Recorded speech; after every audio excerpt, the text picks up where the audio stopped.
Então, vamos. Pode começar, então, tá? Já está sendo gravada a aula.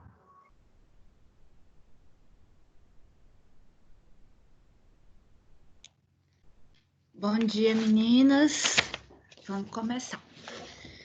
Bom, vou falar sobre estupro, que nada mais é, né?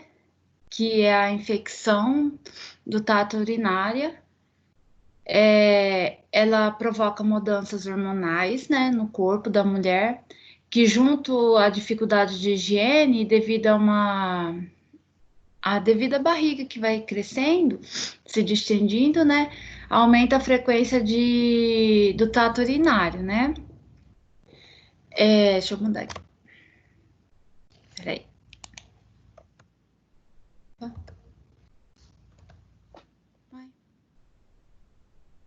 Mudou, Márcia. Deu certo. Pronto, mas é o outro slide, não é esse. Muda. Ai. Eu não sei o que aconteceu. Tá certo. Qualquer infecção comete pelos rins, esse é o início. Acho que eu tô dormindo. É qualquer infecção que comete rim, bexiga, uretra. A infecção dos rins, ela recebe o nome de pielonefrite e a infecção da bexiga chama cistite. Vamos dizer de novo. Pelo que eu pude estudar, a infecção, ela não tá dentro da cistite. Ela entra pelo canal, né, da uretise, e aí ela se aloja ali na bexiga, que pode estar tendo a cistite, e o mais grave, ela pode subir para cima, que é para os rins, que é a pielonefrite, né? As principais agentes, que é as bactérias, Escherichia coli, acomete 70 a 85 dos casos, ela é bem mais conhecida, né? Klebsiella, Enterobacter, Proteus SSP, Enterococcus, Staphylococcus, sapropilíticos, difícil, coagulase negativo, espéculos beta hemolítico do grupo B, agalactia. Aí, nossa, tô nervosa, hein? A infecção urinária ou bacteriúria. A presença da bactéria na urina sem a ocorrência de sintomas de infecção urinária é chamada de bacteriúria assintomática. Na maioria das pessoas, a bacteriúria assintomática não possui relevância clínica e não precisa ser tratada. Muitas das vezes a pessoa está com a infecção, não apresenta, mas devido a ela ir ao médico, o médico solicitar, pode ser que apareça a bacteriúria. Se for detectada a bacteriúria, mesmo que não haja uma cistite ou pielonefrite, antibióticos estão indicados para esterilizar o trato urinário e evitar complicações na gravidez. Se não tratada a tempo, cerca de 40% da gestante com a bacteriúria assintomática poderão desenvolver pielonefrite. As mulheres grávidas apresentam maior risco de desenvolver a infecção urinária, enquanto apresenta a bacteriúria. Alterações hormonais e da musculatura dos órgãos urinária favorece o reflexo da urina e a dilatação dos ureteres, que é a bexiga, após a bexiga ureteres, que fica ali perto do meato urinário. Além do maior risco de pielonefrite, a bacteriúria, ela é assintomática, né, na gravidez e tem associada a um risco aumentado do crescimento prematuro, baixo, pode nascer a criança, né, ele pode nascer prematuro, Crescimento intrauterino é restrito, o ORN nasce com baixo peso, pode acontecer a ruptura prematura das membranas, infecção fetal intrauterino, né? Sepse neonatal e o óbito do feto, tá? E na gestante também, às vezes, pode ser acometido predisposição, que é infecção genitária, né? Nefro e auro, ela vai estar tendo que passar por acompanhamento médico, né? Diabetes também influi bastante, né? Na bacteriúria, hipertensão arterial, múltiplas paridades e pode até acometer em óbito. Se for detectada a bacteriúria, mesmo que não haja uma cistite ou pielonefrite, são indicados antibióticos para que faça o tratamento dessa bactéria. Já a cistite. A cistite, infecção da bexiga, ocorre aproximadamente de 1 a 2% em mulheres grávidas. A cistite na gestante é causada pela mesma bactéria da cistite comum, com especial ênfase para a bactéria E. coli e o mecanismo de contaminação do trato urinário por bactéria e semelhante ao que ocorre em mulheres não gestantes. É a mesma bactéria que acomete a gestante e a não gestante. Com o agravante que aumento do útero atrapalha o esvaziamento da bexiga, favorecendo o acúmulo de urina por mais tempo que o habitual, o que aumenta o risco de multiplicar essas bactérias. Os sintomas da cistite na gravidez, ela pode acometer como dor ou ardência na micção, vontade frequente de expressar essa diurese, dificuldade em segurar a micção, né? Sempre vai estar molhando a roupa, às vezes até vaza pelas pernas, vontade de ir, mesmo sem ter nada na bexiga, né? Dor, sensação de peso, né? Sente um desconforto bem grande e pode acometer até mesmo ensangramento na diurese, né? O próprio paciente vai perceber que a urina está diferente. Então, a pielonefrite é uma inflamação bem mais grave que a cistite e pode levar a sepse grave, como eu já falei anteriormente. Como choque circulatório, insuficiência respiratória, com base no maior risco de complicações em mulheres grávidas. A pielo tem sido tradicionalmente tratada com hospitalização e antibióticos intravenosos, até que a paciente encontre-se assintomáticas e afebril por pelo menos 48 horas. Após este período, a paciente pode ter alta hospitalar com antibióticos por via oral, completando 14 dias de tratamento. Ela pode ficar 2, 3 dias, né, tomando medicação no hospital. Após isso, o médico vai fazer uma coleta e ele libera essa paciente para casa, caso ela não tenha febre, né, nessas 48 horas. Os sintomas da pielonefrite febre, calafrio e dor no flanco. Esse flanco, quem já estudou, coloca o dedinho no umbigo, lado direito e lado esquerdo. É uma dor bem intensa, tá? Sente náusea, vômito, ardência ao mixar. Assim como a cistite, o diagnóstico da pielonefrite também é feito através da urocultura. A urocultura, quem já fez a aula ali, que mexeu ali no laboratório, né, com aquelas placas de Petri, ela é armazenada ali, o xixi, né, e ela leva para uma estufa e ela fica de 2 a 3, no máximo 4 dias, para ver se está colonizando ali aquela placa. Aí o laboratório já manda o diagnóstico se é ou não é pielonefrite ou cistite, tá? Qual é o tratamento? Toda grávida deve colher a urocultura, que é o xixi. Na primeira visita ao obstetra, entre a 12 a 16 semanas de gestação, também é comum a obstetra solicitar uma nova cultura no terceiro semestre. Atualmente, as opções seguras para tratar a bacteriúria assintomática ou cistite essas medicações aqui, ó. Nitrofurantoína, né? Tomado por via oral a cada 12 horas, tá? E pode ser usado de 5 a 7 dias, dependendo de como tá essa bactéria. Amoxicilina, também por via oral, de 8 a 12 horas, durante 3 a 7 dias. Amoxicilina, repeti.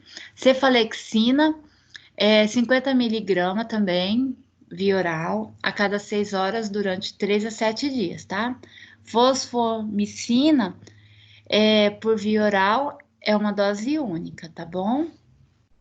E é isso, Pro. Eu tô nervosa, não sei, acho que eu errei. Nervosa? Porque eu achei que vocês já estavam acostumadas já. Apresentar. Tudo que eu fiz, não falei nada. Pode deixar seu slide aí, tá? Tá. Vou assumir controle aqui. Vamos ver se eu consigo, né? Não. Aprova aí para mim. Confirma aí que eu posso. Vamos ver se dá certo. Não deu. Tá, então deixa eu complementar aqui, pessoal. Então, infecção do trato urinário, né? Então, a aula passada a gente começou a falar de pré-natal, todos os exames, né? Que tem que ser realizado, né? E uma coisa que a gente precisa investigar, né? Por isso que a gente tem coleta de parcial de urina, né? Urina tipo 1, para poder ver mesmo infecção do trato urinário, tá? Porque a gente sabe que como diminui o pH da vagina, né, é muito mais propenso a gestante adquirir infecção do trato urinário. Então, assim, não é que é falta de higiene, né, que às vezes as pessoas pensam assim, pegou infecção, né, tá com infecção, tá com itu, e não se cuidou, não fez bem a higiene. Não é isso, tá? A gente tem a nossa colônia própria de bactéria vaginal e muda o pH da vagina. A gente sabe que tem uma dilatação da uretra, tá? Durante a gestação, é uma modificação fisiológica. E aí ela entra mesmo, tá? E causa infecção. E é isso que a Márcia falou, tá? Primeiro eu tenho a cistite, né? Que é essa infecção na bexiga, né? No canal da urina, na própria bexiga ali, que a gente chama de.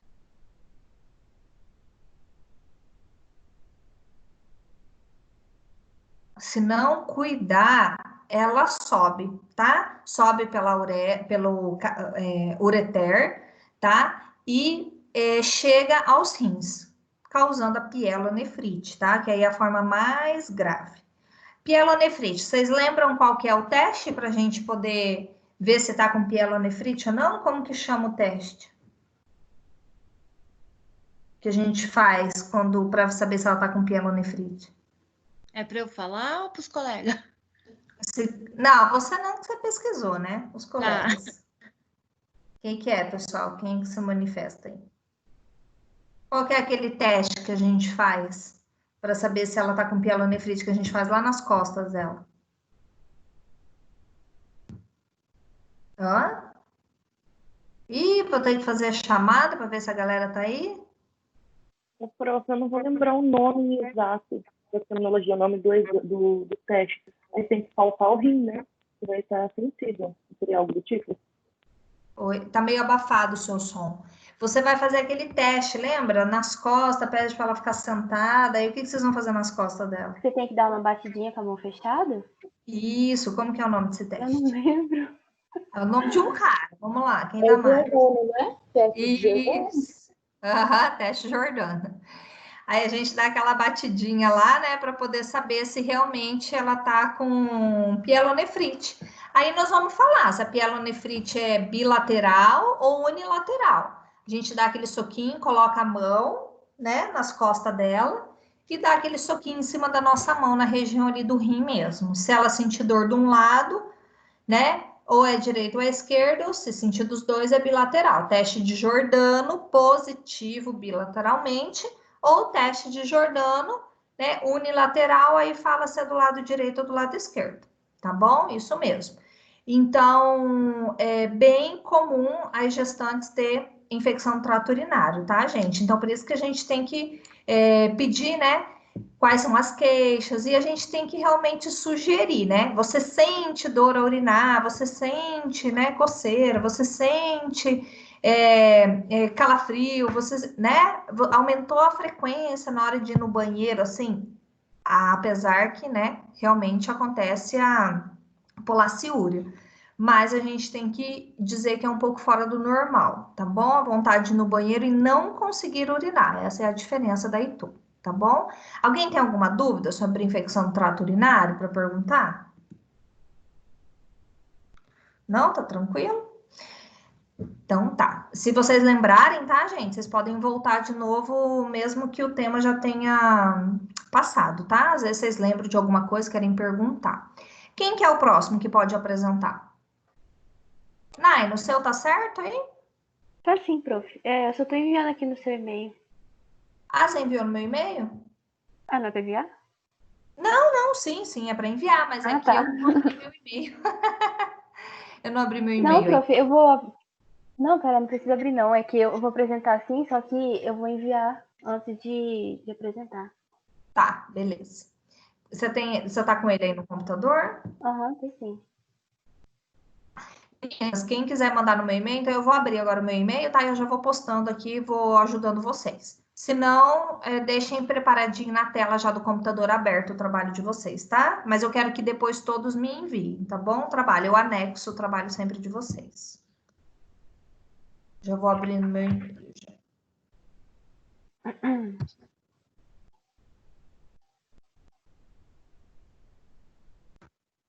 Mandou na Anhanguera, né, Naina?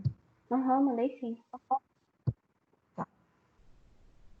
Você vai esperar eu abrir ou você vai postar aí? Ah, já colocou aí. Tá, Aham, já sim. tá. Pode começar então, Naina. Bom dia, gente. Eu vou falar sobre trabalho de parto prematuro. O trabalho de parto prematuro, ou pré-parto e até mesmo pré-termo, é quando a gestação ela é interrompida na 20ª a 30ª semana gestacional de causa multifatorial. Essa causa multifatorial, ela acaba dificultando o diagnóstico, né? E por isso que é importante que a gestante faça o acompanhamento pré-natal corretamente e regularmente, né? Para que a gente possa detectar precocemente os sinais e sintomas indicativos da TPP. Ela é caracterizada pelas contrações que acontecem uma a cada 5 ou 8 minutos, acompanhadas de 2 centímetros de dilatação. Devido à sua causa desconhecida, a tocólise vai ser o último recurso disponível utilizado pelo obstetra para adiar o nascimento do bebê. Bom, essa tocólise, ela nada mais é do que um medicamento aplicado pelo obstetra na gestante que vai interromper as contrações por um tempo só.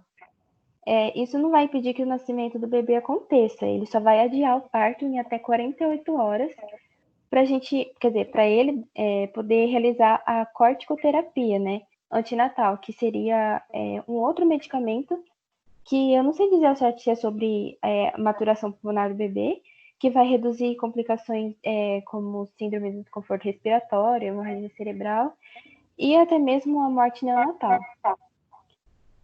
Aqui eu coloquei a classificação do pré-termo, que o pré-termo moderado é de 33 a 36 semanas, o muito pré-termo é de 28 a 32 semanas, e o pré-termo extremo é de menos de 28 semanas. Aqui são os fatores de risco para TPP. Começamos com síndrome hipertensiva gestacional, que nesse caso, além dessa própria síndrome ela desencadear o parto prematuro, o médico vai sugerir a interrupção da gravidez para que não ocorra complicações materno-fetais. Temos também o estresse pré e pós-parto, que pode favorecer a depressão puerperal. Tem a pouca idade materna. O pré-natal irregular, né? Como eu falei, ele vai ser um fator de risco porque a gestante provavelmente não foi acompanhada, né, durante sua gestação. Então, ela não possui conhecimento sobre hábitos saudáveis que ela tem que ter na gestação e até mesmo algumas patologias obstétricas. A placenta prévia, diabetes, doenças cardiovasculares, uníparas com gestação dupla, elas estão mais sujeitas a ter o parto prematuro e a cesárea.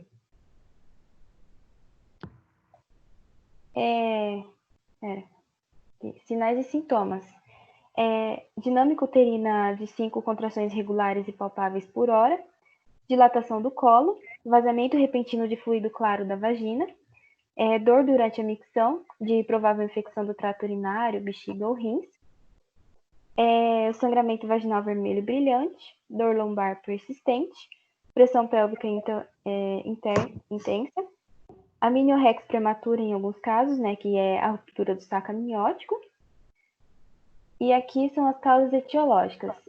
Epidemiológicas são falta de higiene, gravidez abaixo dos 17 anos e acima dos 35, desnutrição, obesidade, tabagismo, drogas, estresse psicossocial. Causas obstétricas, essa paciente pode ter tido um trabalho de parto prematuro anterior, amniorrex prematura, sangramento do 2º e 3º trimestre, malformação fetal e placentária, gemelaridade, polidramínio, ginecológico, amputação do colo do útero, miomas, doenças maternas, infecções geniturinárias e procedimentos cirúrgicos que ela pode ter feito na gravidez. O diagnóstico mais comum encontrado na literatura é baseado nas contrações uterinas regulares a cada 5 minutos, né? E dilatação ou esvaecimento cervical. Já no exame físico, a gente tem que sempre avaliar a atividade uterina por meio da palpação abdominal, avaliar frequência, intensidade e duração nas contrações. Devemos sempre auscultar e contar o BCF com esteto de pinar ou sonar Doppler. E devemos realizar exame especular e toque vaginal. O tratamento seria a internação hospitalar, né, para a gente poder acompanhar a evolução das alterações do colo uterino e também observar o início da tocólise, a hidratação e sedação. A tocólise ela vai ser iniciada no começo do trabalho de parto prematuro, com elevado risco para o parto. Ela só vai ser feita mediante o diagnóstico, né, se a gestação está entre 20 a 37 semanas. A nifedipina, ela foi escolhida porque ela vai retardar a evolução do trabalho de parto, né? A dose de ataque inicial é de 10 a 20 mg via oral, acompanhada de 10 a 20 mg a cada 30 minutos, somente se essa contração persistir, e é permitido no máximo 4 doses dessa medicação. E a gente sempre deve monitorar a PA dessa paciente enquanto ela estiver sendo administrada. E também tem a dose de manutenção, né, que deve ser de 20 mg via oral a cada 8 horas, durante 48 horas a 72 horas. E também tem o corticoide, né, que vai ser indicado em paciente com risco iminente de parto prematuro, mas somente de 24 a 36 semanas de gestação. E os medicamentos são a betametasona, de 12, intramuscular 24 horas por 24, 2 doses, e a dexametasona, de 6 mg intramuscular, de 12 em 12, de 4 horas. 4 doses.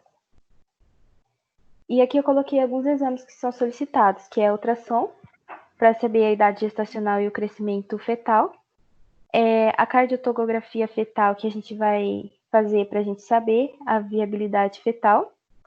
A miniocentese, que vai ser para quando houver dúvidas com a maturidade fetal ou a presença de corioamnionite, a urina tipo 1, a cultura de urina, o exame bacterioscópico e a cultura de conteúdo vaginal, que é devido às infecções, para a gente saber se essa paciente tem alguma infecção. A conduta de enfermagem seria hospitalização e repouso em decúbito lateral esquerdo, cateterismo venoso contínuo, administração de medicamentos conforme prescrição médica, podem ser sedativos, ringer lactato e corticoidioterapia, né, se a paciente tiver com gestação de 28 a 34 semanas.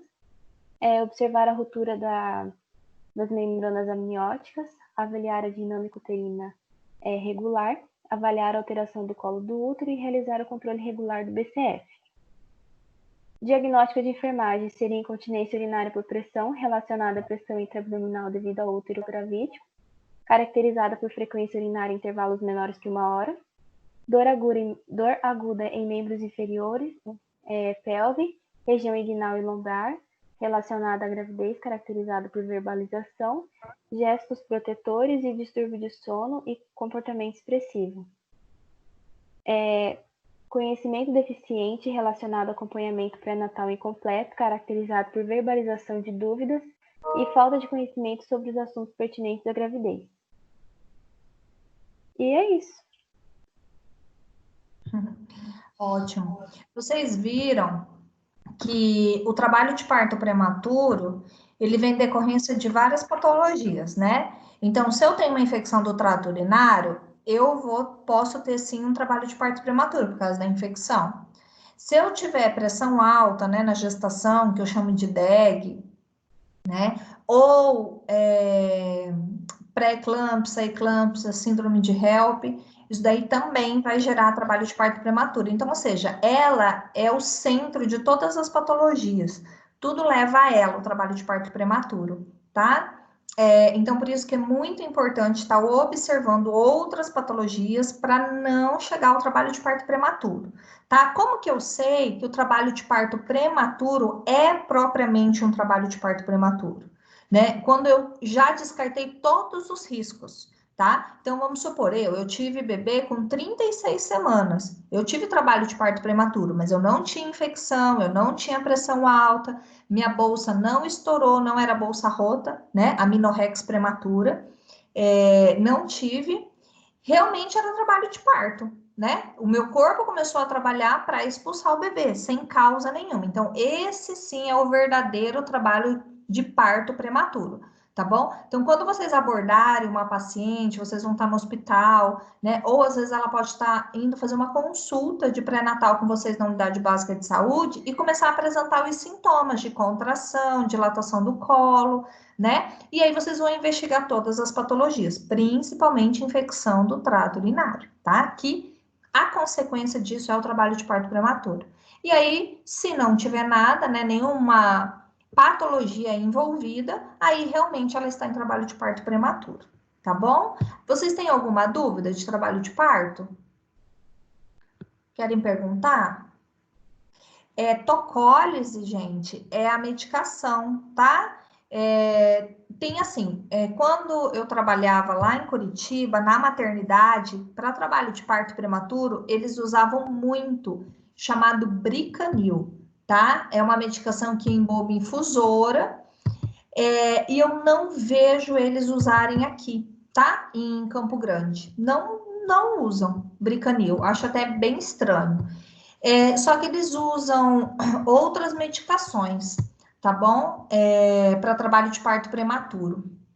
Então, eles podem estar colocando. Eles usam até. Como que é o nome da medicação? Nifedipina, que ela é também usada para pressão alta, tá? Eles usam para trabalho de parto prematuro, eles colocam muito soro também na paciente, deixa ela em repouso, tá? E as outras medicações também que a Naina falou, tá? Mas uma coisa assim que era muito efetiva não é utilizada aqui, que é o Bricanil, tá bom? Alguém tem alguma dúvida de trabalho de parto prematuro? Tá tranquilo? Trabalho de parto prematuro? Meninas, eu quero que vocês perguntem, porque isso daí é conteúdo de prova, tá? Dei para cada um pesquisar e tô explicando, complementando, tá? Eu quero que vocês peguem os sinais e sintomas de cada patologia obstétrica, né? Os exames que tem que ser feitos, tá? Tem que estar observando, tá bom? Coloquei a Andresa, então, tá? Para a gente dar continuidade a descolamento prematuro de placenta, que também leva a trabalho de parto prematuro, tá? Meninas, se vocês quiserem já me mandando o e-mail, é mais fácil, tá? Porque eu vou abrindo aqui para vocês, eu faço mais rápido, tá? Andresa, pode começar, então. Bom dia. Bom dia. Eu vou falar sobre o deslocamento prematuro da placenta. Opa, né? Tirou aí. Tá para ouvir? Peraí, alguém tirou aí o slide, peraí. Deixa eu ver se eu consigo voltar. Para mim tá aparecendo. Para mim também. Oi? Mas para mim não. Ai, que estranho. Quer que eu coloco aqui? Não, eu coloco aqui de novo. Tá, rapidinho. Aí. Aí você só assume controle aí, tá, Andresa? Do lado esquerdo, na hora que aparecer.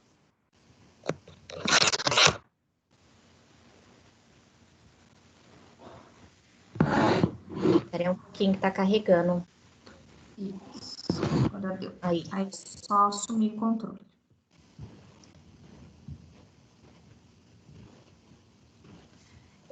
Então, eu vou falar sobre o deslocamento prematuro da placenta.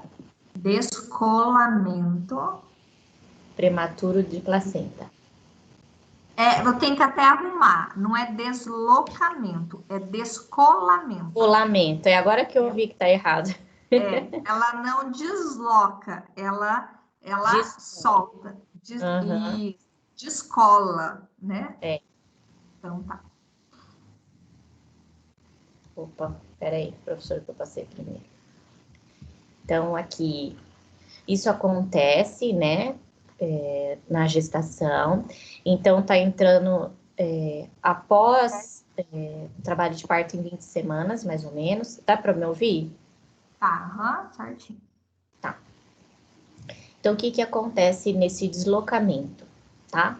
Ela desprende da parede do útero e entre essa parede e a placenta age um sangramento, acumula um sangramento ali, né? Então, em nenhum momento a placenta se move, na verdade, ou vai para um lado ou para o outro. Ela só vai descolar e vai deixar essa abertura que vai tomar conta o sangue ali entre a parede e ela, tá?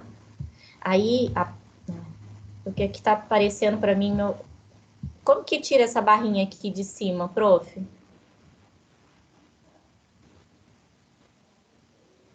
Alguém sabe como que tira essa barrinha que fica aqui?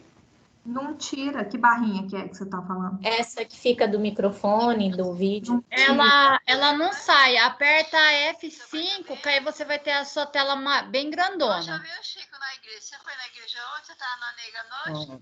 Na neném? Nada. Não aparece F5. Não, né? É que fica em cima aqui. Porque eu que apresentei, entendeu? Ah, tá.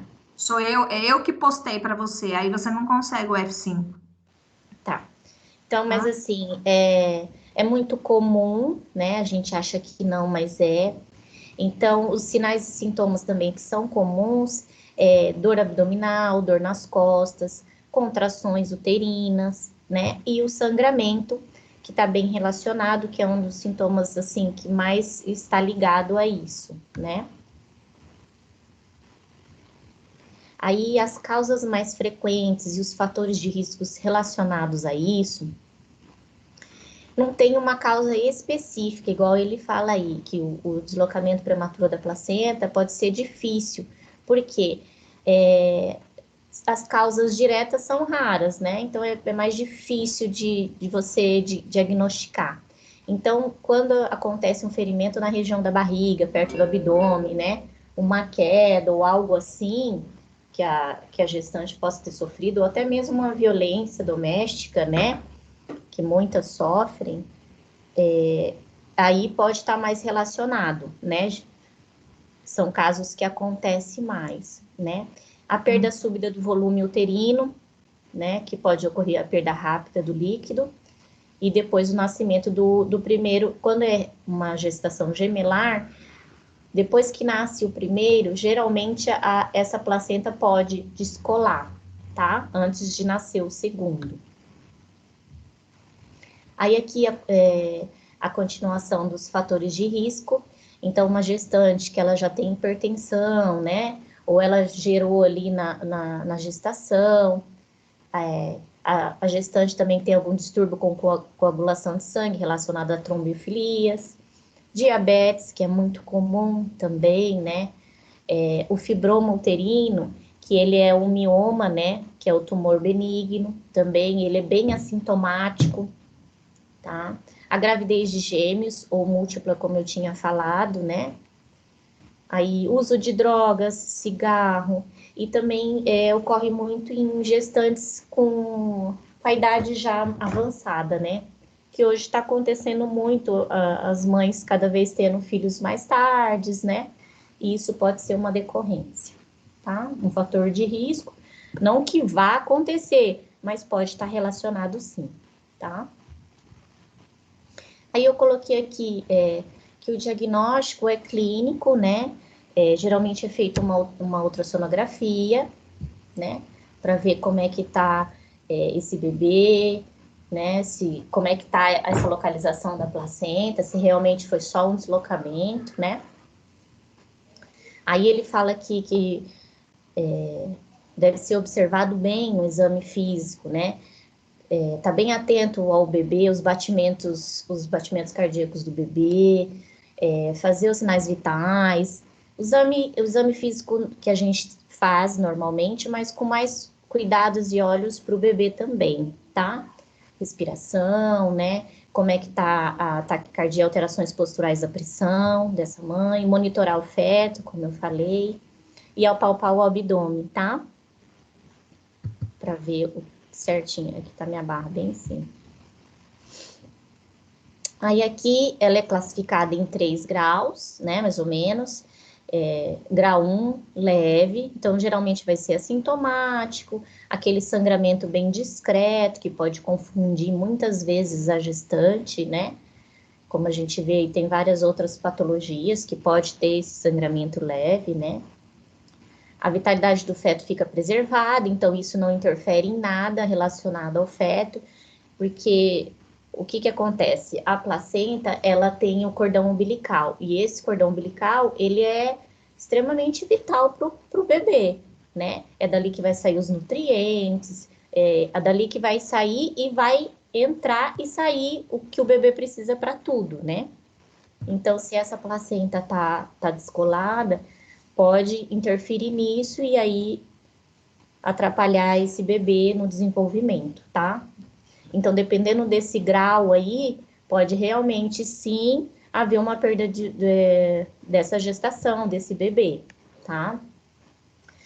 Aí, geralmente é diagnosticada durante a gravidez, como achado casual.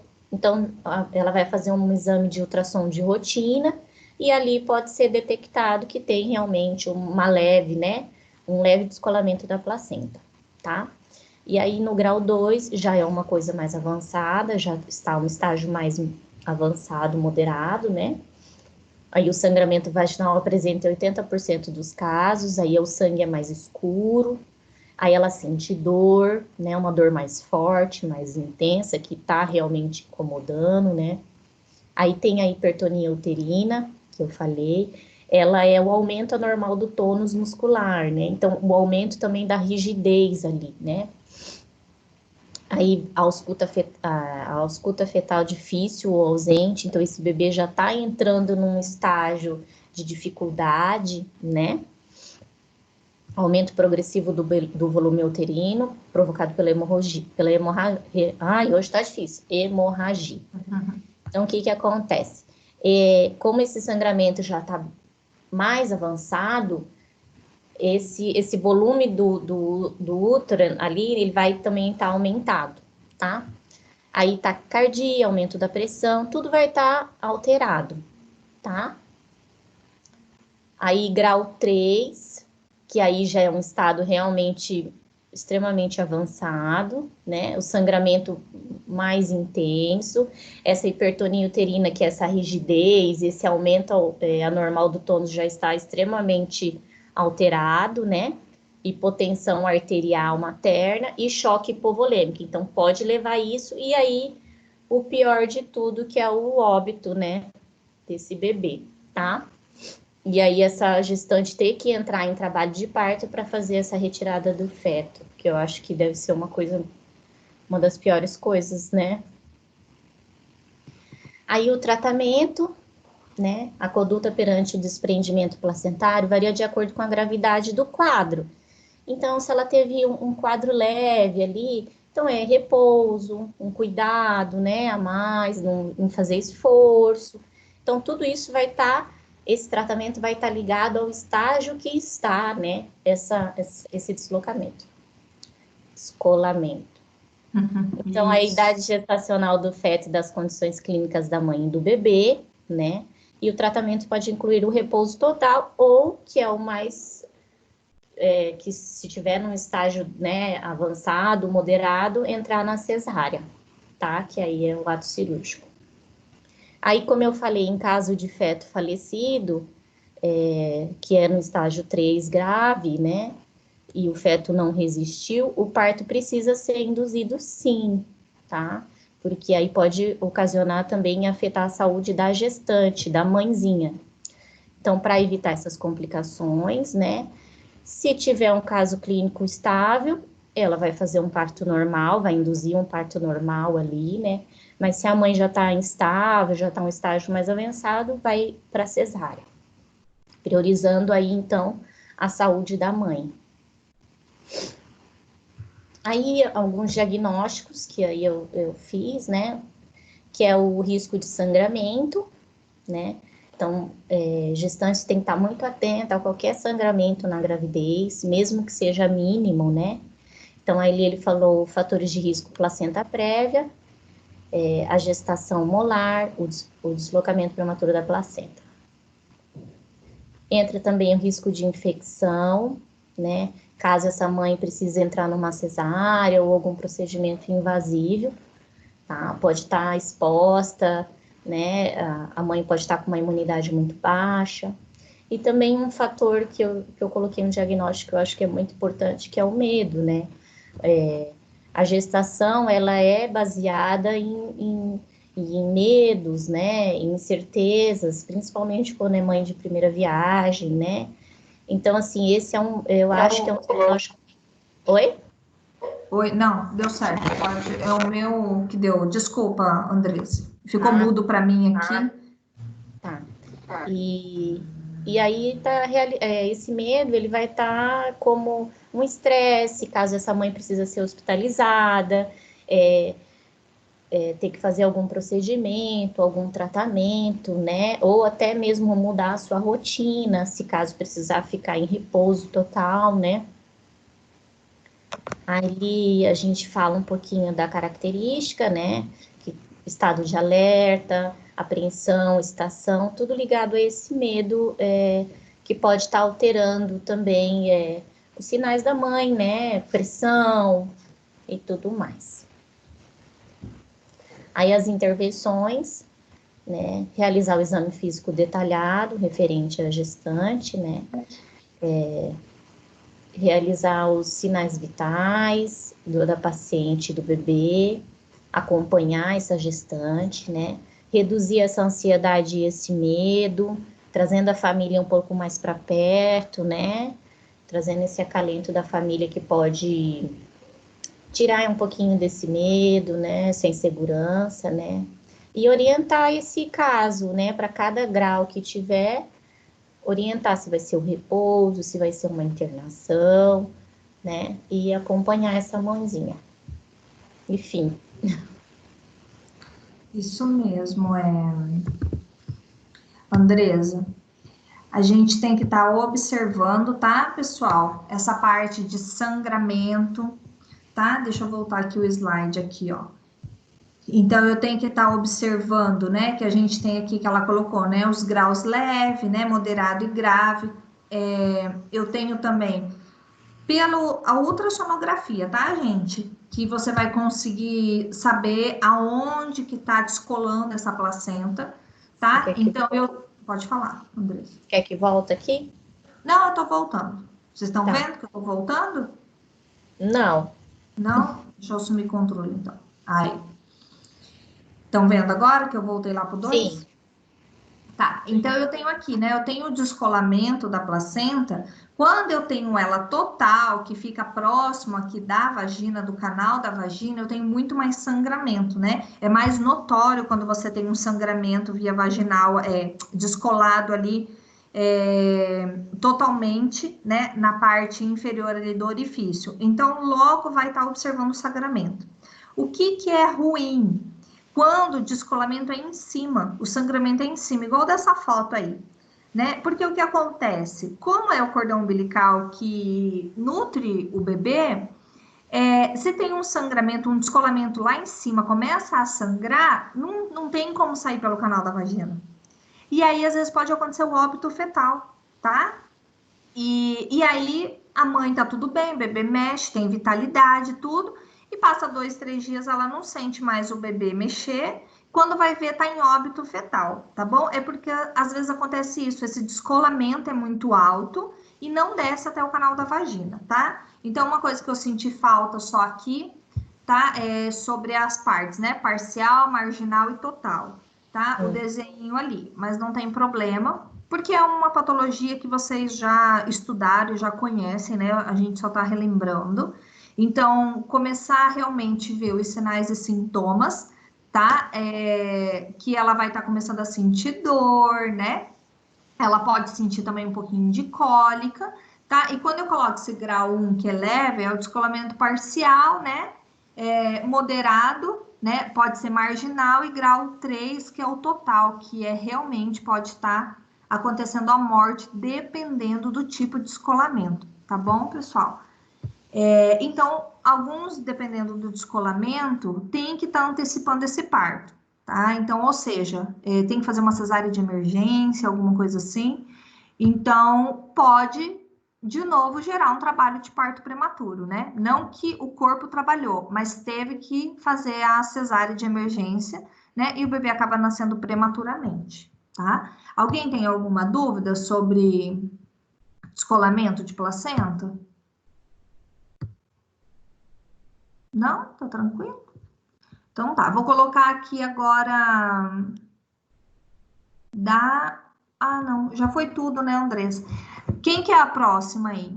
Andressa, você tinha me mandado dois slides. 2? Você me mandou descolamento prematuro e placenta prévia. É o mesmo É. slide, será? Acho que sim, então, porque eu só fiz esse, prof. Ah, tá, porque você mandou um ontem e agora um hoje. E Professora, eu de... mandei placenta prévia agorinha. Não, Ai. prof, placenta prévia não é meu. Ah, Camila, então eu que sem querer coloquei o nome da Andressa de novo, ainda bem que eu falei. Deixa eu mudar aqui, Camila, vou colocar já o seu. Esse Não, foi o meu o é seu. só Tá. descolamento.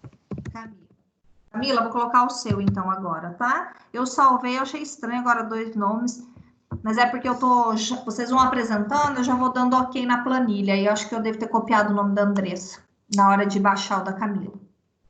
Então a gente vai ver então essa parte da Camila, tá? Que é a placenta prévia, que vai dar continuidade ao escoamento da placenta, tá? Aí eu acho que a Camila agora vai falar de placenta, né? Marginal, total, tá? Que vai complementar, então, o que a Andressa falou.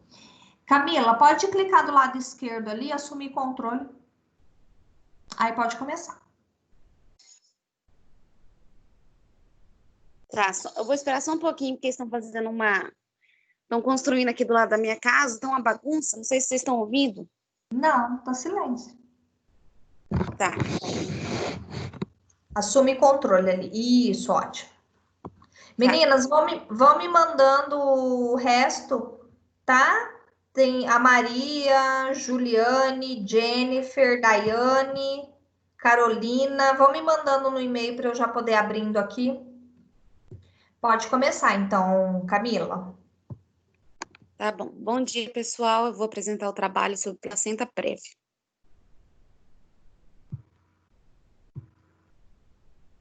Passou aí? Tá, passa.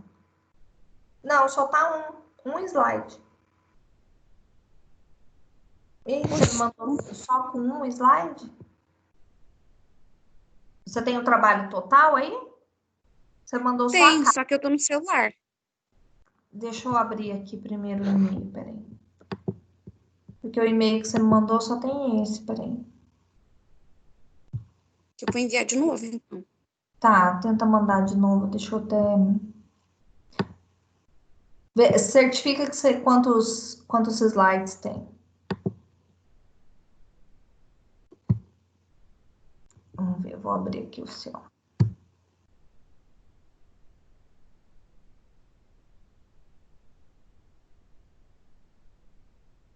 Camila, o que você mandou só tem um slide, só tem a capa mesmo. Meu Certi- Deus. Certifica Peraí, eu se vou você enviar de fez errado aí. Tá, enquanto você arruma aí, quem que já pode apresentar aí que tá prontinho na tela do computador? Pra gente antecipando. Carolina, você tá aí online? Juliane? Pode falar, Juliane. Eu tô pro. Eu já tô com o meu trabalho. Posso Então apresentar? pode projetar aí na. Professora, só uma pergunta. Pode falar, Camila. Esse documento eu posso enviar como PDF? Não, tem que ser em Word. Ou tem que ser em PowerPoint, senão não aparece aqui para mim. Professora, eu não fiz o trabalho porque eu faltei a aula passada e seus trabalhos eram só para quem está na aula. Aí eu não fiz. Não, mas você foi colocado seu nome no trabalho. Você ia apresentar, não sei quem falou Tá assim, a Camila não ia vir. A Camila, aqui, ó. Camila não, Carol, né? Aqui, ó. Deixa eu ver. Não, Camila Placenta Prévia. Deixa eu ver. Quem tá falando? Daiane que falou agora ou Carolina? Carolina. Ah, tá. Não, Carolina, era para escolher uma patologia obstétrica para apresentar hoje. Por que você não me mandou e-mail? Então, mas o meu nome não tá aqui. A aula que eu faltei, que eu expliquei certinho, foi a de quarta-feira. A da semana passada. A semana passada você não estava, né? Aí essa Então. de segunda eu faltei por causa da internet mesmo. Aham. Aí, daí, como não tava meu nome no trabalho, aí eu peguei e não fiz, daí só vim na aula. Ah, tá. Porque era para escolher uma patologia obstétrica. Vamos ver até que horas que a gente vai hoje, porque já é 10 horas. Vamos ver quem tem para apresentar hoje, tá? Qualquer coisa eu deixo para apresentar semana que vem quem não conseguiu fazer ainda, tá bom? Vamos dar. Professora, eu enviei aí. Tá. Mas aí, nos temas, aí já tem o nome de todo mundo. Não, mas aí tem você a Sandra, escolhe. a Marcela. Aí eu posso repetir o tema? Não, aí você escolhe, tem um monte de patologias. Fala de incompatibilidade de RH, depois a gente vê certinho. Ah, tá bom. Tá bom? Pode começar, então, a apresentar. Juliana. Tá aparecendo? Tá aparecendo, aham. Tá, ok. Bom dia, pessoal. Eu sou a Juliane. Bom, eu vou falar um pouco sobre oligodrâmino e polidrâmino. E para iniciar esse tema, nós temos que começar a falar um pouco sobre líquido amniótico. Ele é o principal precursor dessas patologias. Bom, o líquido amniótico, ele é basicamente o líquido que recobre, que envolve o bebê durante os 9 meses da gestação, e ele preenche a bolsa amniótica. Ele é produzido através da placenta e a mãe, do início da gestação até o 4º mês. A partir do 4º mês, o bebê ele já inicia a participação nessa regulação de líquido, que é quando ele começa a urinar dentro do saco amniótico.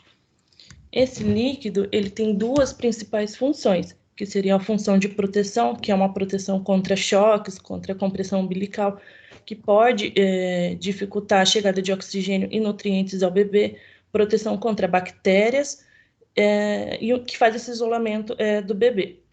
E também ele tem a função de auxiliar no desenvolvimento do bebê, favorecendo o desenvolvimento pulmonar, digestivo, e com a movimentação fetal, ele desenvolve melhor os músculos e ossos.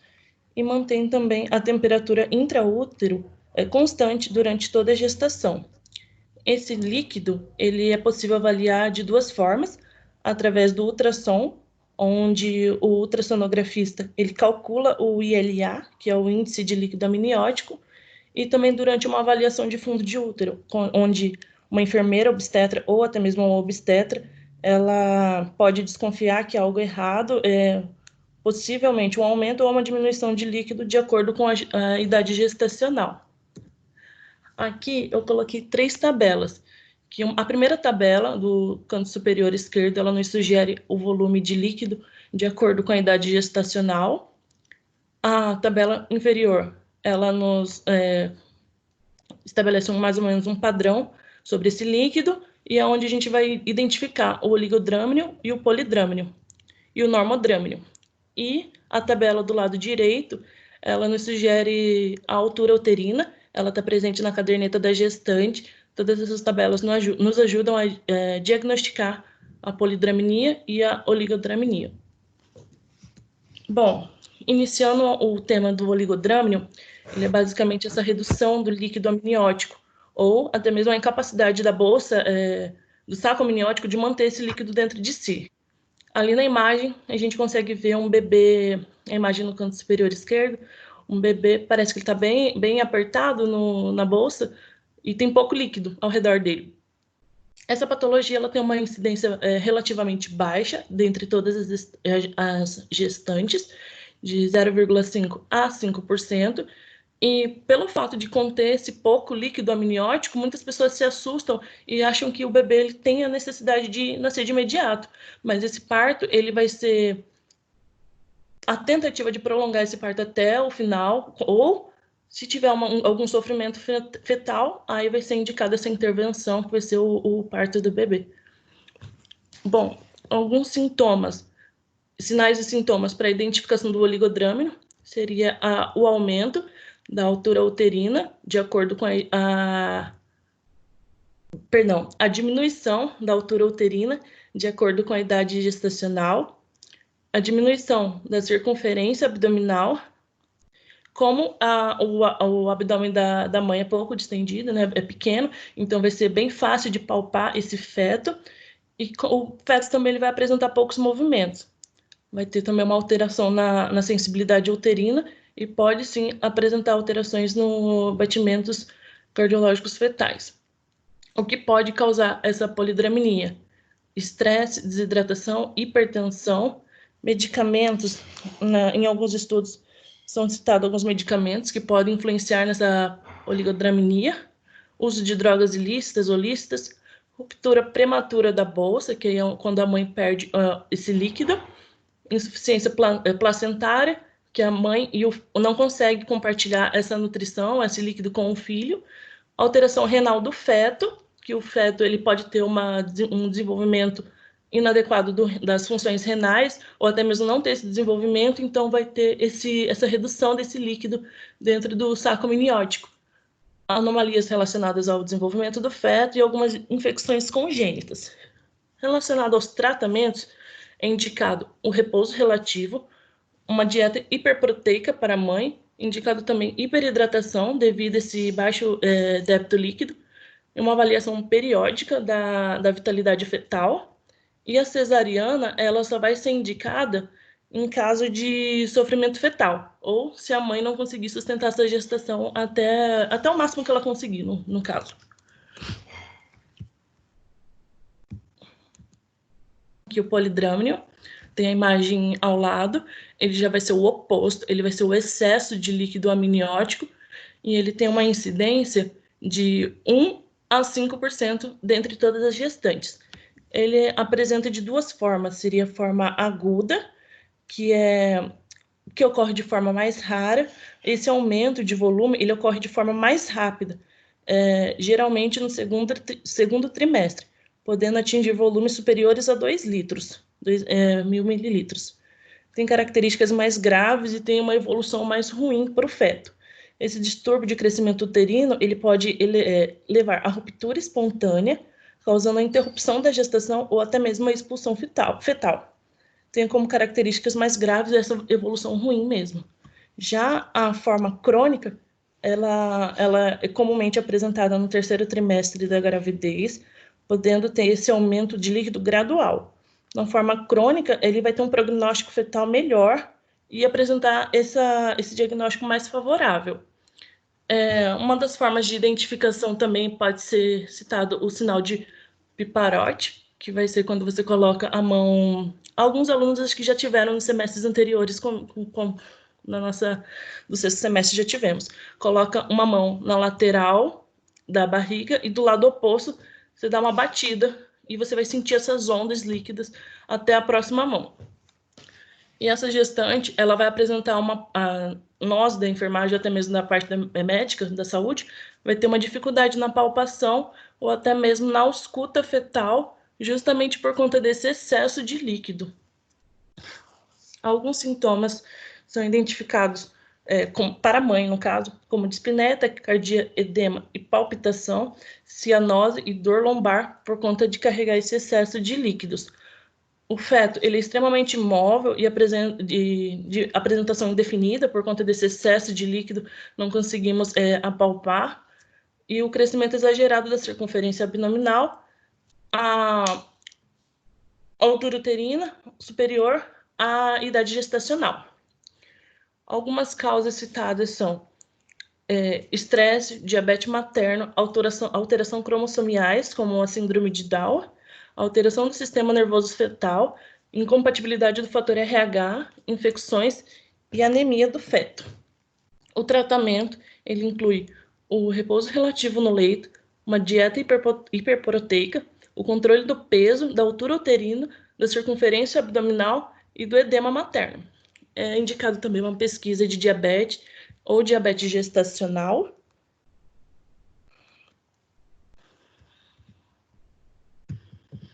A avaliação periódica da vitalidade fetal. Alguns tratamentos incluem medicamentos. Esses medicamentos, alguns estudos citam a endometacina, que induz a redução desse líquido, mas ele tem que ser super controlado por conta de poder ocasionar lesões ao feto, e a corticoidoterapia, para auxiliar na maturação fetal. Também é indicado em alguns casos a amniocentese, que seria uma punção para retirada, para descompressão desse líquido,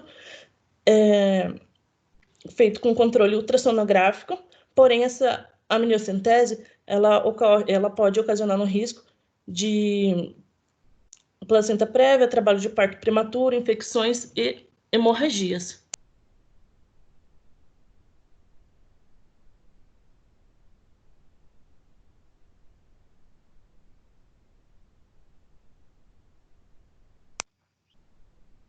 Oi, caiu, será?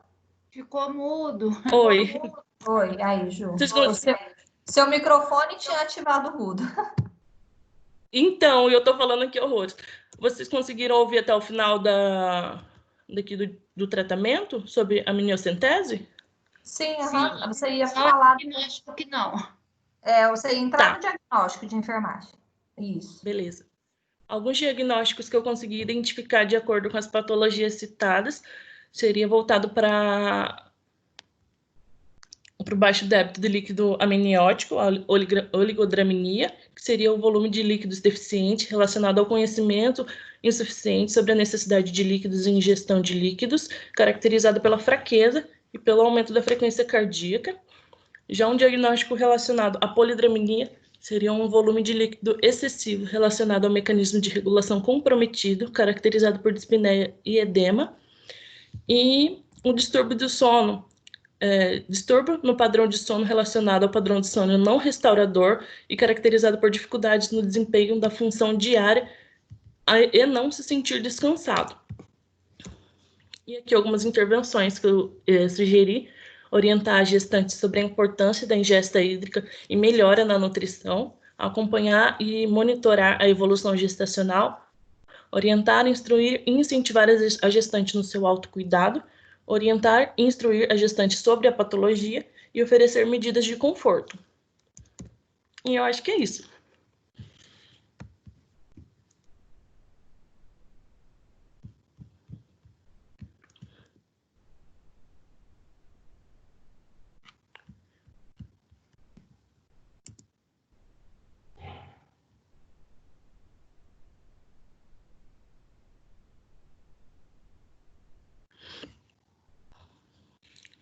Pronto, a professora vai querer que envie para você esse slide?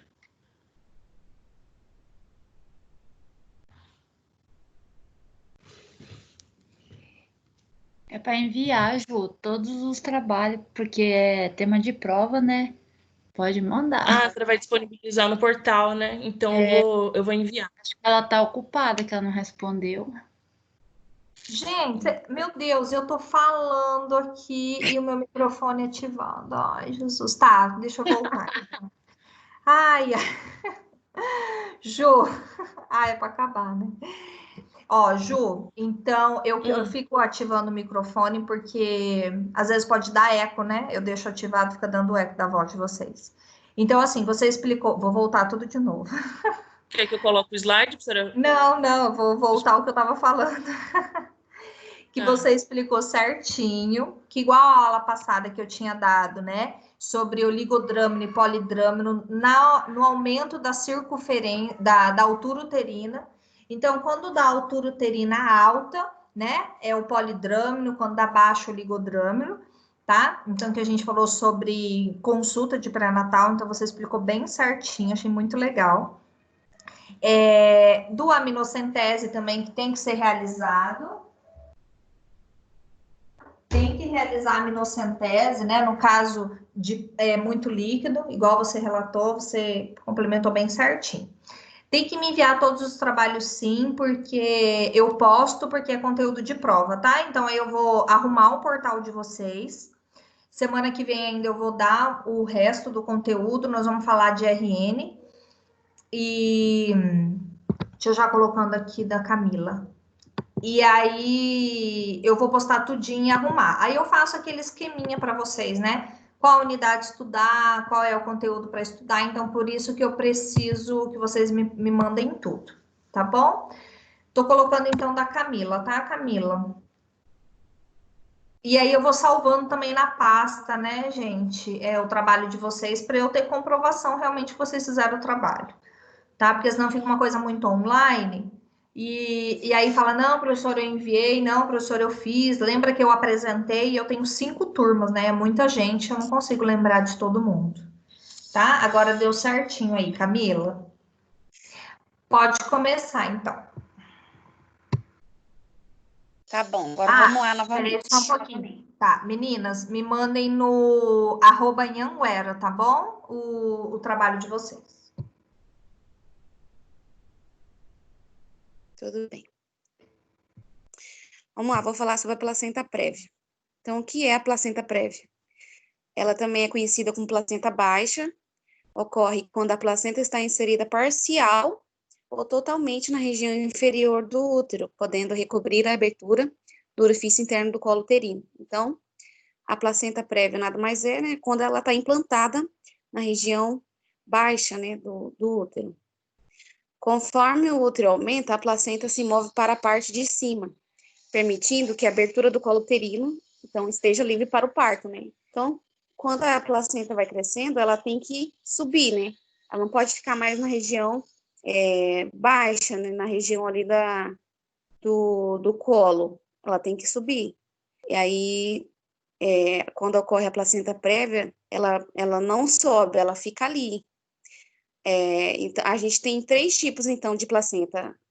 A gente dividiu em 3, tem a total, a marginal e a parcial, né?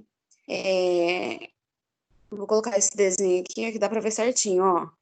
A placenta prévia normal, ó, ela tá inserida lá na parte de cima, tá vendo? Ela não tá aqui embaixo, na região do colo. Ela já subiu, já. E a placenta prévia total, ela cobre totalmente o colo uterino, né? Aí não tem como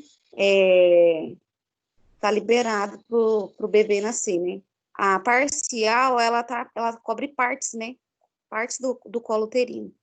A marginal é parecida com a parcial, mas ela não cobre o colo uterino, né? Ela está inserida ali nas margens. Tudo bem? Sinais e sintomas. Os sintomas mais relacionados são hemorragia no segundo trimestre de gestação, né? Geralmente. Sangue vermelho vivo, não associado à dor. Aí onde a gestante procura atendimento, né? Geralmente, se ela estiver fazendo acompanhamento pré-natal, já vai poder identificar, né? As complicações para a gestante, a hemorragia pós-parto, para o bebê, a restrição do crescimento uterino, intrauterino. Os fatores de risco relacionados, então, à placenta prévia. A idade materna acima de 35 anos, né? Então, a idade avançada, ela já também pode ser um fator de risco. Multiparidade, ou seja, ela teve várias gestações, né? Mais de uma. Cesariana anterior, geralmente, quando fica alguma cicatriz no útero, pode ser um fator de risco para a placenta prévia, assim como também o trabalho da Andresa, ela explicou sobre isso, né? Outras cirurgias ginecológicas, uma fibroide uterina, gestação gemelar também, por causa que tem mais de uma placenta, né? Ou cresceu muito, né? E um dos fatores de risco também pode ser que tenha parto prematuro também. O diagnóstico, ele é identificado essa patologia, então, através do ultrassom, né, de exames de imagem. No exame clínico também, aí deve ser, isso aí no acompanhamento no pré-natal, né, anamnese, exame físico, exame especular. Geralmente tem que evitar o toque vaginal, a não ser por motivo de parto, né, se a gestante chegou já com trabalho de parto, né, ou com hemorragia intensa, que é o sangue vivo, né, como eu já disse anteriormente. O tratamento, ele depende muito da idade gestacional. Por quê? Quando há sangramento intenso, interna, então, né, vai internar essa paciente para avaliar ela e o bebê, né? É indicado repouso em caso de pouco sangramento. Esse é o tratamento, tá, pessoal? É indicado cuidados, evitar esforço, ficar muito em pé, a gestante tem que deixar de trabalhar. Se for menor de 36 semanas e teve pequenas hemorragias, é indicado repouso, evitar relações sexuais. Em alguns casos, corticóide. Desculpa. Tá. Em alguns casos, corticóides para o desenvolvimento dos pulmões. Maior que 36 semanas, hemorragia significativa, aí vai ter que induzir uma cesariana nessa gestante. Eu coloquei aqui os diagnósticos de enfermagem, né, e as intervenções. Coloquei 4 diagnósticos, porque fiquei em dúvida em um aí. Vamos lá. Risco de sangramento relacionado à injeção de placenta baixa. A intervenção de enfermagem, então, nós temos que evitar o toque ginecológico, monitorar e registrar sangramentos, batimentos cardiofetais e sinais vitais. Então, tem que estar sempre acompanhando essa gestante aí, o exame físico. O outro diagnóstico, ansiedade.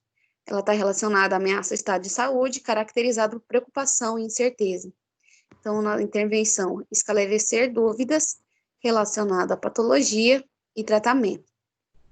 Então, nós temos que deixar essa gestante aí mais tranquila possível, ou seja, temos que falar, né, tudo, esclarecer todas as dúvidas dela, sanar as dúvidas com relação ao estado que ela está e o que ela vai enfrentar ainda, né, então, deixar ela bem a par da situação. O outro diagnóstico, risco de infecção, evidenciado a exposição ambiental aumentada a patógenos. Então, nós temos que escutar ativamente a paciente, observar sinais de infecção. Se há sinais de infecção, nós temos que estar atento a isso. O outro diagnóstico, risco de dia de mãe e feto perturbado, relacionado a complicações da gestação. Então, nós temos que orientar e estimular repouso no leito. Então, o mais indicado possível para esse tratamento é indicar o repouso para essa mãe, né? Deixar ela a par da situação, deixar ela também nas consultas de pré-natal, que ela saiba, né, qualquer sangramento é indicativo de algo, então que não é normal, ela tem que procurar atendimento. Então, o médico que faz o acompanhamento, ou o enfermeiro mesmo, né, temos que estar atento a todos os sinais e sintomas dessa gestante. É isso, professora. Isso mesmo. Você ficou em dúvida no que você falou? Risco de... Do que você falou? Mãe e feto perturbado. Assim, A gente pode estar colocando assim, risco de mãe e feto perturbado? Posso colocar a mãe, né? Porque no caso da placenta, sim, não acontece tanto no bebê, né? Ele não sente isso, né? Não é uma questão assim dele, né? Mas da mãe, sim, tá? Bom, quer dizer, a gente não sabe, né? Bem do feto, tá? Mas essa daí, deixa eu só assumir controle aqui, que eu aí acabei esquecendo que você ia apresentar sobre isso, né? E acabei falando lá do descolamento prematuro de placenta, e aí acabei explicando que é isso daqui que você acabou de falar, tá? Que é, Camila, que é isso daqui que eu estava mostrando sobre quando eu tenho um descolamento da placenta, quando alta, né? Que eu coloco placenta normal, que tá ali na primeira folha, é quando eu tenho um descolamento que a gente chama de placenta alta, tá? A literatura, ela não traz como descolamento de placenta alta, né? Mas é na prática isso daí que acontece. Então, descolou lá em cima, não tem como descer até o canal da vagina, né? Então, por isso que não percebe, né? A parcial, dependendo onde descola, se descola um pouco mais para cima, também não chega até o canal da vagina, tá? Então, só pelo ultrassom mesmo. E as causas, né, que anteriormente, não lembro quem foi que apresentou, Andressa, não lembro. Que é, né, quando bate na barriga, quando tem acidente, quando tem alguma coisa que pode ser originado esse descolamento da placenta, tá? E aí pode tá acontecendo. E na placenta prévia, né, pela inserção, tá? Então, dependendo da inserção ali que a placenta começa, é a partir da nidação, né? Inseriu ali a nidação, a placenta vai se desenvolver e, dependendo, ela pode descolar, tá? Tendo esses tipos de placenta, tá? Certinho, ótimo, tá, Camila? Deixa eu só parar aqui. Então, deixa eu pegar minha lista aqui e colocar as pessoas que já apresentaram hoje, tá? Tem uma pergunta. Pode perguntar. Para identificar o fundo uterino, né, é utilizada a manobra de Leopold, né? Pode ser identificado também essas patologias, professora? De placenta prévia? Não. Só ultrassom. Ultrassom. Entendi. Só, porque palpação você não consegue, né? Identificar na palpação. Aí no ultrassom que você vai conseguir ver a placenta, porque a gente não consegue palpar a placenta, a gente palpa o útero, né? O fundo é onde a gente consegue realmente sentir. Aí agora, para ver dentro do útero a placenta, só com ultrassom mesmo. Tá? Que consegue diagnosticar. E se ela começa a ter um sangramento, que nem como é sangramento de primeiro trimestre, né? Aí faz ultrassom, sempre você vai estar acompanhando com ultrassom, né? E principalmente se tem sangramento. Mais alguém tem alguma dúvida sobre placenta prévia e descolamento de placenta? O professor, eu tenho. Pode perguntar. Então, os dois vão estar diretamente relacionados, a prévia com o descolamento? Depende. Se eu tenho um descolamento de placenta e eu já tenho uma placenta prévia, ela é muito mais favorável a descolar de quem tem placenta prévia, entendeu? Ah, tá. Mas eu posso ter uma placenta normal e descolar minha placenta por um choque, por uma queda, por um traumatismo, entendeu? Por alguma coisa mecânica ou simplesmente ela descolou. Eu posso não ter nenhum tipo de placenta prévia, né, que eu falo. Eu posso ter uma placenta normal, inserida normal, aconteceu normal e ter o descolamento. Agora, quem tem placenta prévia, parcial, marginal ou total, corre muito mais risco de acontecer o descolamento. Ah, tá. Entendeu a diferença? Eu entendi. Porque aí pode estar mais relacionado, você disse. Se ela já tem a prévia, seja ela qual for, o risco dela ter um descolamento seria maior. Isso, é maior. Então, dependendo do tipo de placenta prévia que ela tiver, ela vai ter que exigir mais cuidado, ela vai ter que fazer um pouco mais de repouso, não fazer muita atividade, tipo assim, tem mulher gestante que limpa a casa e trabalha, e caminha, e faz exercício e se agita. Então, com placenta prévia, ela vai ter muito mais cuidado, né, em realizar esse tipo de movimento mais brusco, mais E pesado. essa placenta prévia, ela não vai interferir nada ali no cordão umbilical que leva para o bebê o que ele precisa. Não, só se descolar. Aí Tá. sim, Uhum. entendeu? Então, quando eu tenho um descolamento, Porque qualquer aí entra a coisa parte pode do sangue, descolar. você fala, né? Que afeta o Isso. oxigênio, e aí. Isso mesmo, Tá, entendi. tá? E a Uhum. placenta prévia é a inserção da placenta, onde aconteceu a anidação. Então, onde aconteceu a anidação, vai ter o tipo de placenta prévia ali, né? E aí ela pode ser muito mais favorável de descolar por causa da implantação dela, Entendi. Tá bom. tá? Essa é a diferença. Obrigada. De nada. Mais alguém tem uma dúvida? Sim, eu ficou bem esclarecido o descolamento e placenta prévia. Vou abrir aqui a minha tabela. Ó, então quem apresentou foi Andresa, Camila, Juliane, Márcia e Naina, certo? 3, 4, 5 pessoas, certo? Faltou mais alguém? Tá. Eu não falei com... Certo, né? 5.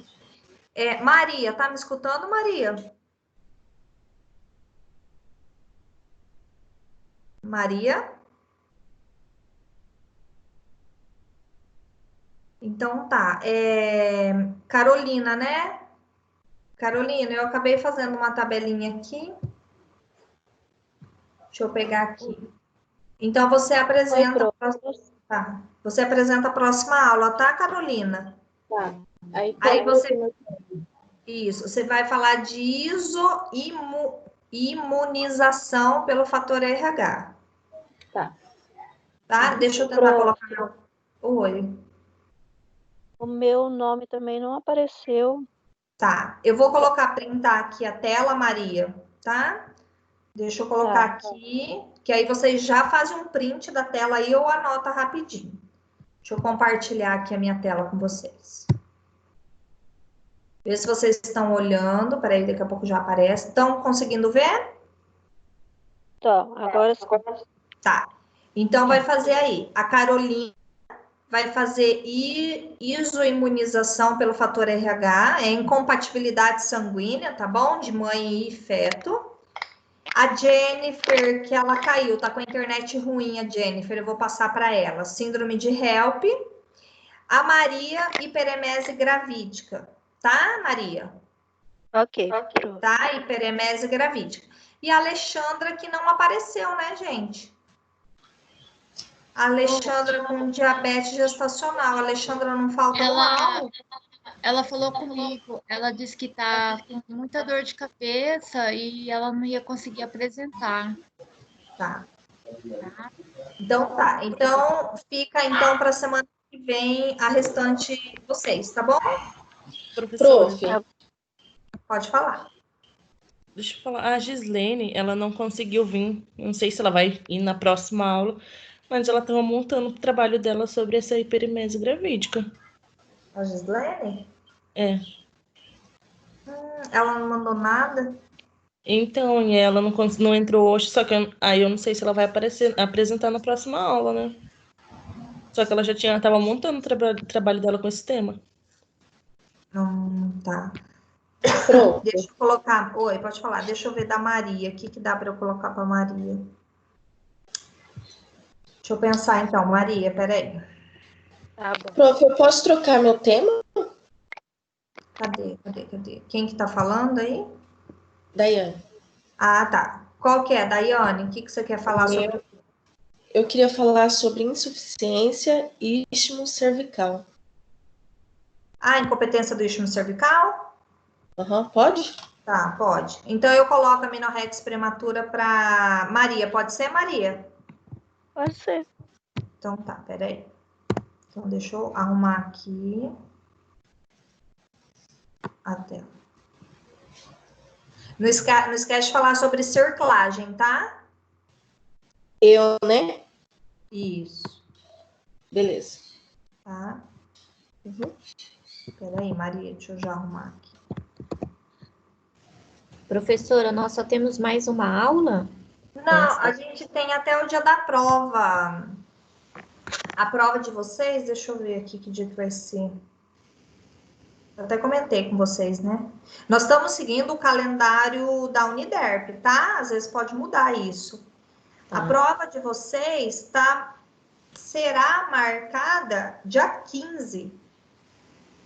Daqui 15 dias. Dia 15, mais ou menos.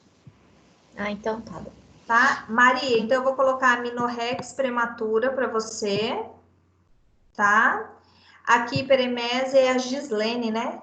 Gislene, acho que é assim, né, o nome dela. Não, prof, não é a Gislene que está com aminorex? Ah, tá. Então eu fiz. Quem falou que tá fazendo hiperemese gravídica? Foi eu, prof. Foi eu, a Juliane. Eu tava falando com a Gislene, ela mandou até no nosso grupo dos alunos que ela iria abordar o tema de hiperêmese gravídica. Só que é isso que eu tava falando pra senhora. Eu não sei se na próxima aula ela vai vir.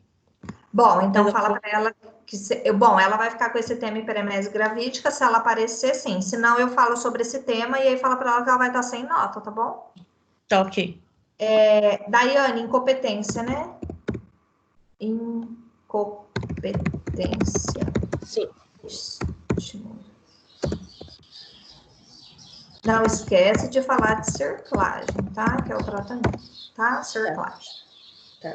Incompetência do istmo cervical. Carolina, então, ficou isoimunização. Jennifer, síndrome de HELP. Gislene, hiperemese gravídica. E Maria, aminorex prematura. Tá bom, Maria? Ok.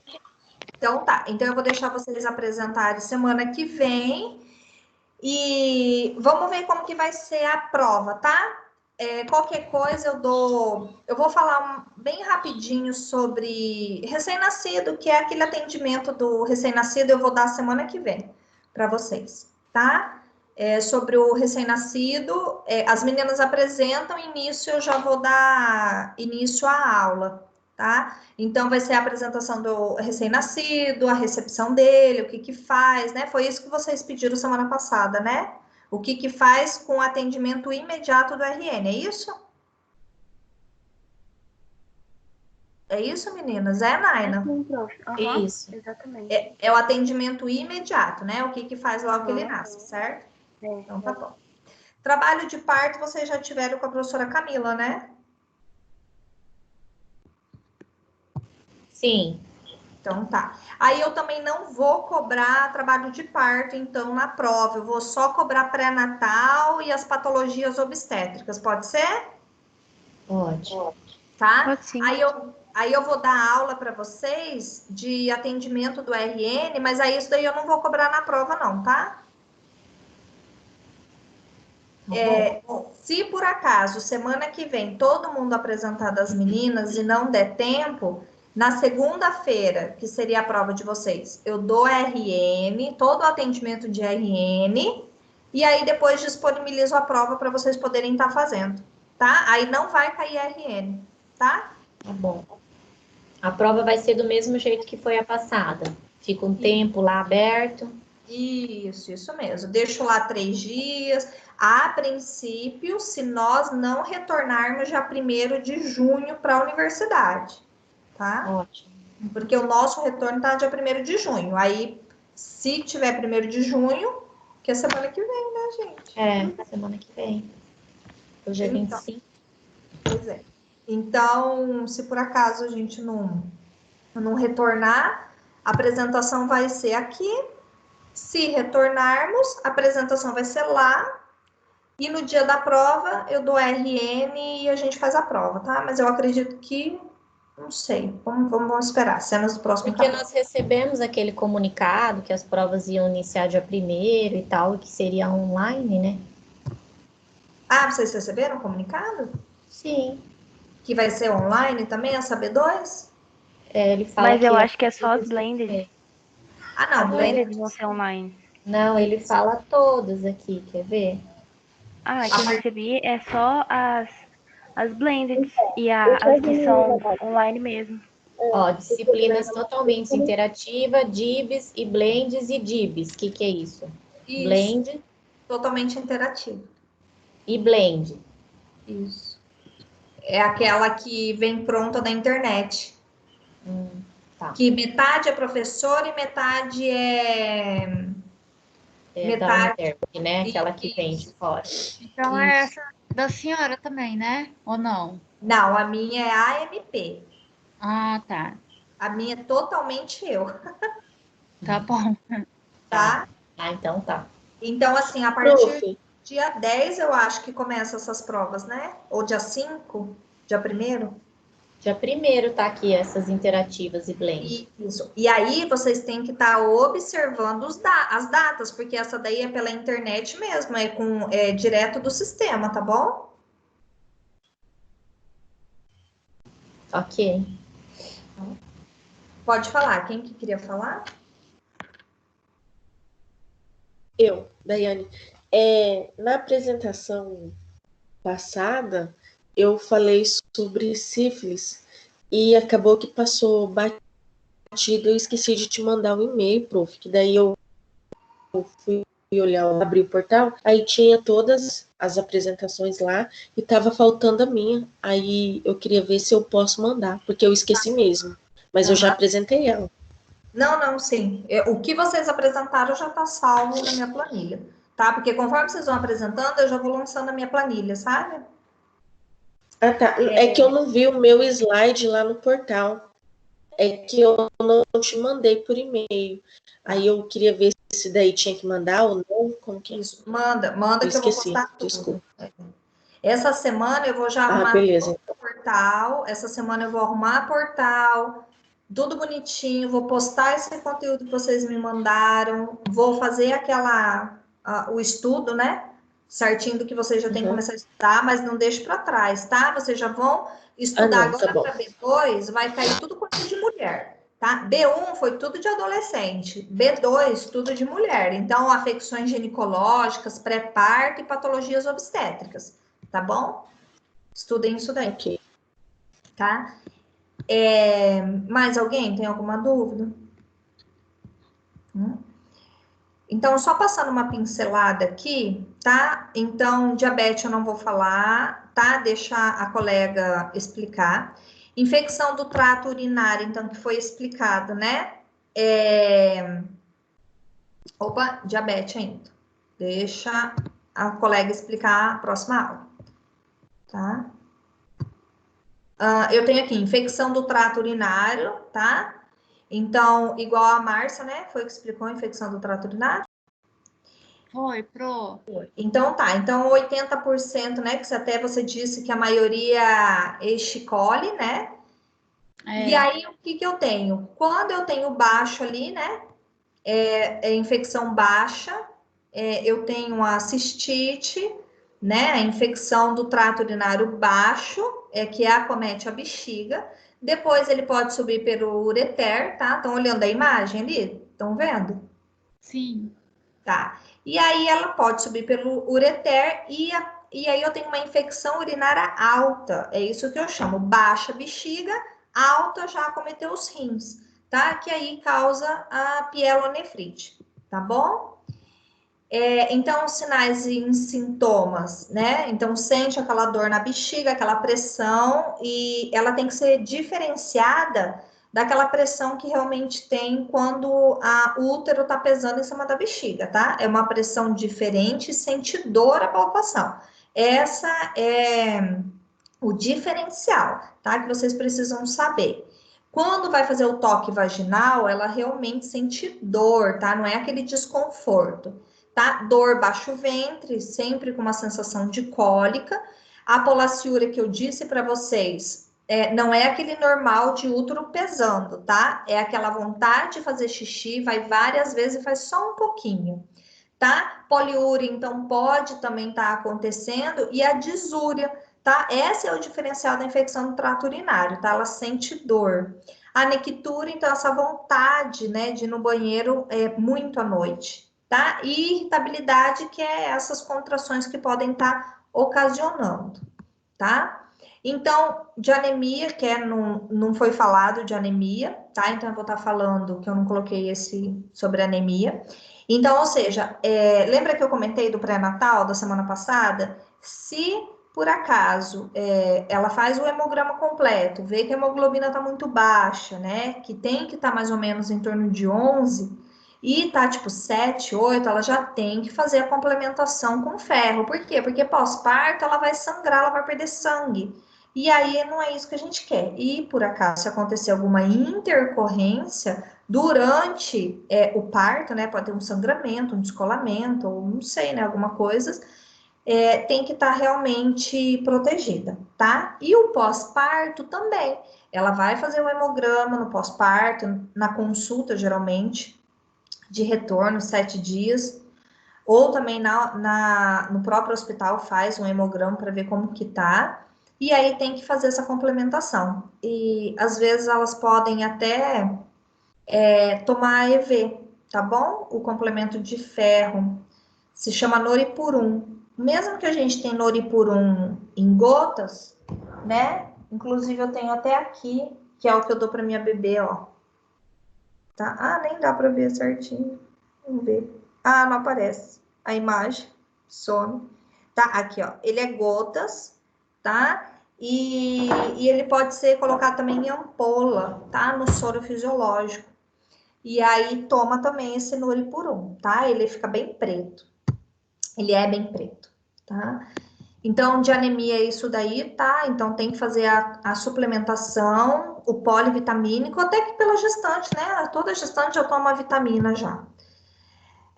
Da hipertensão, então, eu vou deixar as meninas apresentarem, né? Que não foi ainda a apresentação, depois eu complemento, tá?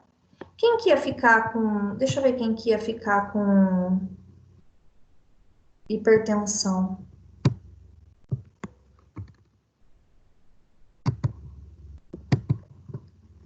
Eu deixei para alguém, né?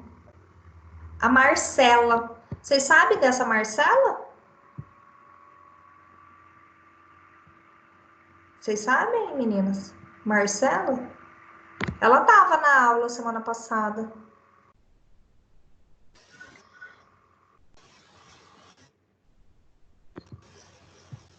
Sabe, Daiane? Não sei, professora. Então tá. Síndrome de HELP, então, também, que vai ser apresentado, tá? Ó, síndrome de HELP, tá? Que a gente tem essas 4 etapas da pressão alta da DEG. Hiperemese gravídica que vai ser apresentado, tá? As hemorragias que foi apresentado, então, abortamento, eu já dei uma aula para você. Ah, vai cair abortamento também, tá, gente, na prova, não esqueçam. O abortamento que eu dei, a mole datiforme, porque eu não entrei em detalhe da mole datiforme, porque é uma formação, tá? Gravidez ectópica também, tá? Pode estar causando sangramento. E o descolamento que foi feito agora foi apresentado, tá? A segunda hemorragia, a hemorragia na segunda metade da gestação, tá? A primeira, a gente tem esse diferencial, tá? Esse diferencial que é no início, então, tá desenvolvendo, tá? Então, posso ter o abortamento, a mole datiforme pode ter sangramento também, porque é uma má formação do feto, não desenvolve, tá? A gravidez ectópica, dependendo aonde ela é inserida, tem sangramento, outras vezes não, só vai sentir dor, tá? E o descolamento no início, que pode estar acontecendo no primeiro trimestre também. Já na segunda metade, né, no segundo trimestre, é aonde eu já tenho formação de placenta. Então, é aí que eu vou ter a placenta prévia, o descolamento prematuro da placenta, a ruptura uterina, que pode estar acontecendo, não sei quem que comentou, né?